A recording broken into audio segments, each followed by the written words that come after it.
Hello everybody, it's time for my January book haul.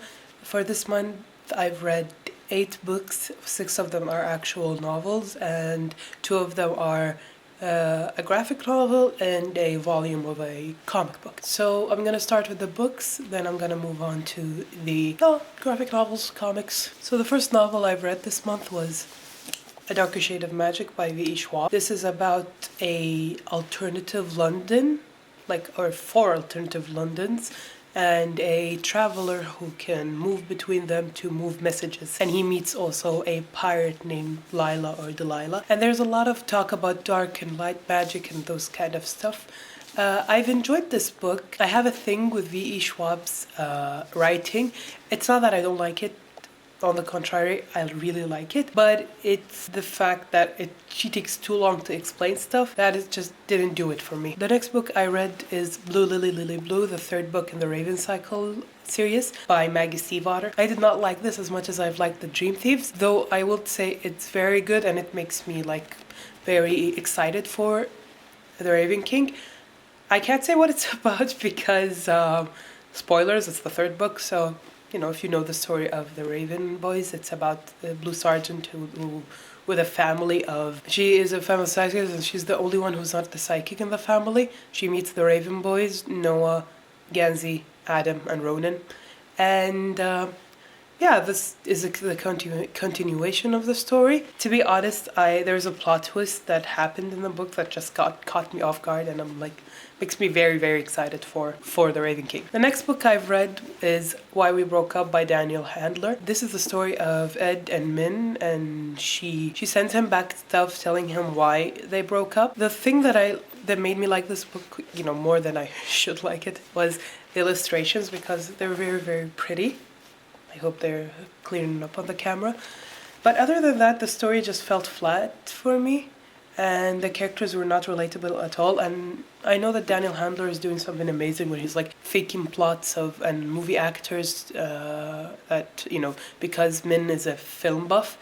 But that made me not relate to Mindy. So I felt like this book was fine. It's not didn't feel relatable or sad or if you know what I mean. The next book I read was Speak by Laurie Halse Anderson. And this is about a girl in high school named Melinda who decides not to speak.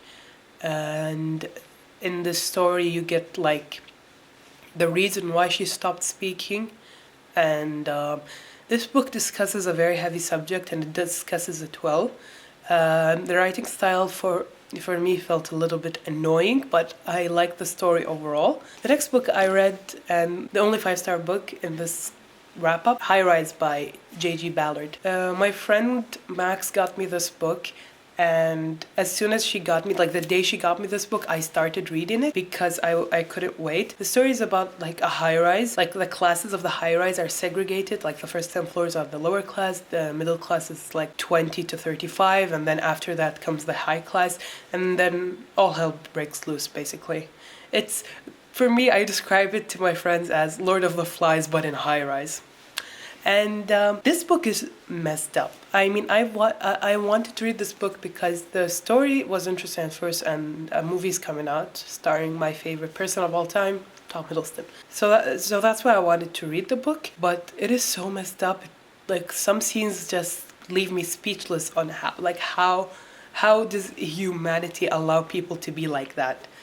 And I won't say more because I don't want to ruin any surprises, so I suggest you really pick up this book. The last book that I've read this month is Scarlet by Marissa, Meyer, the 2nd book in the Lunar Chronicles. This book is so adorable and so good. It takes place directly after the 1st book. It introduces 2 new characters, Wolf and Scarlet, who you know commonly as Red Riding Hood and the wolf, Big Bad Wolf. The dynamics in this book between these two is just so good. I really like Scarlet's character and how badass she is. And it also introduces Captain Thorn, which is a treasure and should be protected. Please protect that child. He is so precious. Overall, I'm excited to read Cress next. I am very, very excited. And moving on, the last 2 things that I've read, which is a graphic novel and a comic book. I'm going to start with a comic book volume. It's Superman Volume 4, Fury at World's End. By the way, the art in this volume is so beautiful. I mean, I haven't seen Clark look that beautiful in the last 3 novels.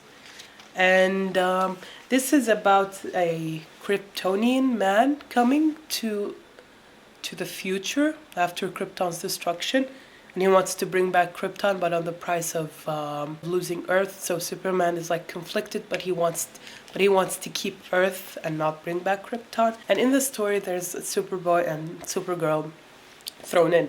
Overall, I really like this volume. I'm excited to get the other volumes. The last thing that I've read is The Arab of the Future by Riad Sattouf. It's about a Syrian boy who moves from Syria, Libya, and France. And the artist uses this color scheme in the graphic novel, where in every country he gives a color. Like in France it's blue, in Syria it's pink, and in Libya it's yellow. And this graphic novel is brutally honest about the way that they act or, you know, perceive stuff. I overall enjoyed this, but there is a volume 2 to this, which is not yet translated because this is originally in French. I'm excited for the second volume to be translated because I want to see what happens next. It's I think he's moving back. Also, the part in Syria is just so disturbing. There's a scene which it's not for the faint of heart. I myself had to put down the book because it's just so it is just so terrible. So that's all for my wrap up. I hope you enjoyed it. Let me know what other videos you want me to do, and I'll see you next time. Bye.